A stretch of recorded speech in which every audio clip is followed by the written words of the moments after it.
Mari pulamien Mari puñaña. Fachanta tanien tefachi zungu mapuche chalin. Che mapuche zungu.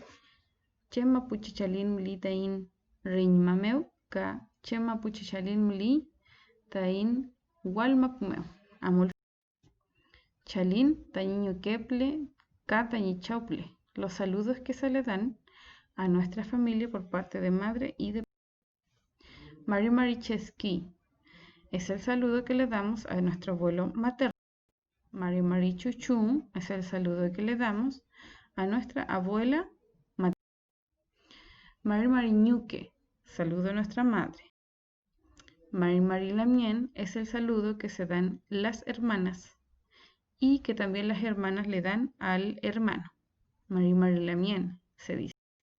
Mari Peñi es el saludo entre dos hombres.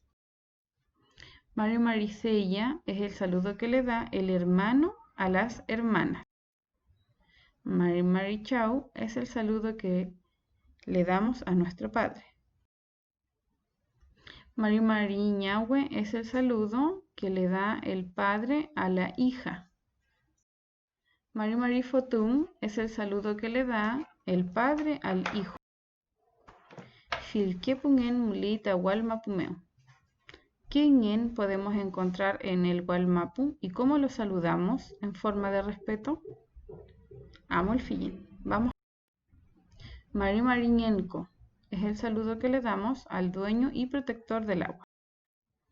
Mari Ñen Leufu es el saludo que le damos al dueño y protector de los ríos. Mari Ñen Hutunco es el saludo que le damos al dueño y protector de los riachuelos. Mari Ñen Lafken es el saludo que le damos al dueño y protector de los lagos.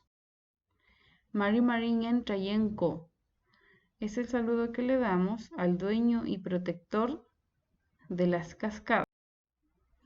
Mari Ñen Mapu es el saludo que le damos al dueño y protector de lo que hay en la tierra. Mari Ñen Mahuisantu es el saludo que le damos al dueño y protector de los lugares que tienen muchos árboles nativos y que estos ayudan a preservarlos. Mari Ñen Winkul es el saludo que le damos al dueño y cuidador de los cerros. Mari Ñen Kuyin es el saludo que le damos al dueño y protector de los animales.